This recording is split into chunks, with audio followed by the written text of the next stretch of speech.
ममता बनर्जी ने बड़ा दांव खेला है नंदीग्राम की रैली से। उसी से जुड़ी हुई एक और बड़ी खबर नंदीग्राम रैली में, क्योंकि ममता बनर्जी ने बड़ा ऐलान किया है। आपसे कुछ देर पहले ही हमने आपको बताया नंदीग्राम से वो चुनाव लड़ेंगी। उसके अलावा वो अपनी परंपरागत सीट भवानीपुर से भी चुनाव लड़ेंगी, यानी 2 सीटों से ममता बनर्जी चुनाव लड़ेंगी। अब शुभेंदु अधिकारी के लिए कितना चिंता बढ़ाने वाली यह खबर है।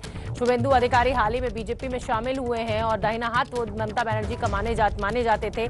नंदीग्राम से ही आंदोलन की शुरुआत हुई थी। हम आपको बता दें, जब वाम दलों की सरकार थी तो उस समय SEZ बनाने के लिए, लैंड एक्वायर करने को लेकर ममता बनर्जी ने एक बड़ा आंदोलन खड़ा किया था नंदीग्राम से ही। और ये सीधी तस्वीरें हम आपको दिखा रहे हैं आपसे कुछ देर पहले की नंदीग्राम से, जिस समय एक बड़ी रैली का आयोजन TMC के द्वारा किया गया। खुद ममता बनर्जी ने मंच से खड़े होकर ये बड़ी घोषणा की कि वो नंदीग्राम से चुनाव लड़ सकती हैं। शुभेंदु अधिकारी का गढ़ माना जाता है और नंदीग्राम, हम आपको याद दिला दें कि यहीं से ममता बनर्जी ने एक आंदोलन खड़ा किया था किसानों के हक में, क्योंकि उनकी जमीन का अधिग्रहण होना था SEZ बनाने के लिए, स्पेशल इकोनॉमिक जोन बनाने के लिए।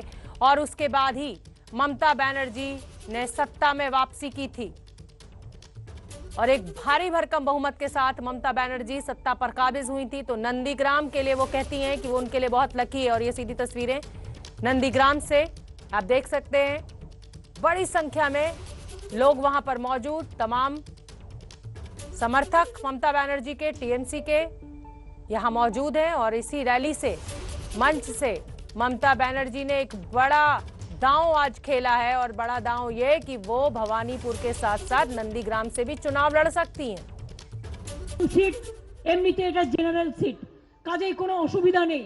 এমনকি আমি যদি নন্দীগ্রামে দাঁড়াই কেমন হয়।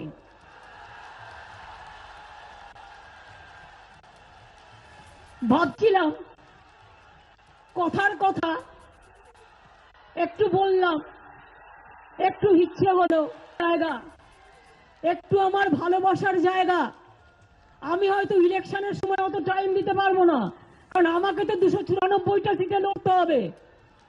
সেই জন্য আপনারা কিন্তু কাজটা করে দেবেন, কিন্তু তারপরে যা কাজ আমি সব করে দেব, ঠিক আছে? তাহলে এমন পার্টি কোথাও দেখেছেন যে আমি ভালোবাসার টানে নিজের না? তাই আমি সুব্রত বক্সিকে অনুরোধ করব, আমার রাজ্য তৃণমূল কংগ্রেসের প্রার্থী, এটা আমার ইচ্ছা হয়েছে, আমার মনোবাসনা।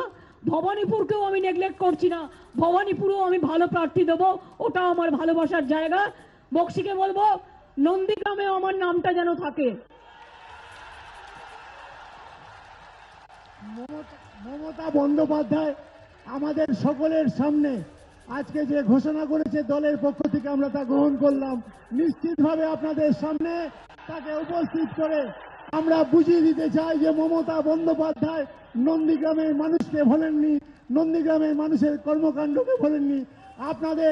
আপনাদের সর্বস্তরের সহকর্মীকে সংগঠিত করে আপনারা এমন ব্যবধানে জিতিয়ে আপনারা বাংলার মসনদে পাঠিয়ে দেবেন, যাতে সেটা স্বর্ণাক্ষরে লেখা থাকে মমता बंदोपाध्याय नंदीग्राम जयर कथा। और हमारे साथ बीजेपी के प्रवक्ता अमित मालवीय जुड़ रहे हैं।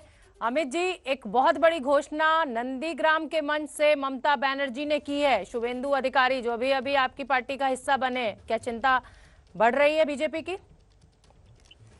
देखिए, ममता बनर्जी पिछले 10 साल में पहली बार अपनी ट्रेडिशनल सीट भवानीपुर को छोड़कर दूसरी सीट पर जाने का उन्होंने ऐलान किया है।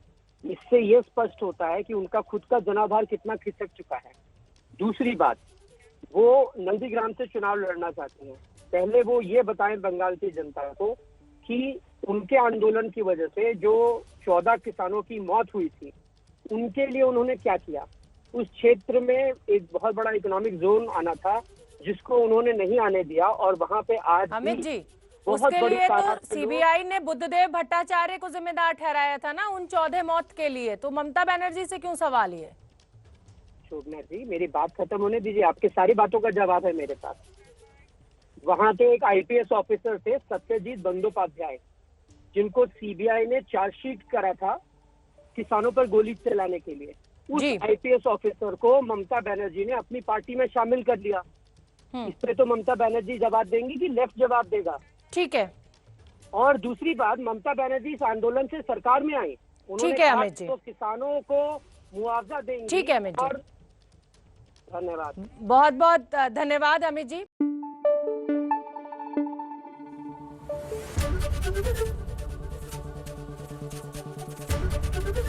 एबीपी न्यूज आपको रखे आगे।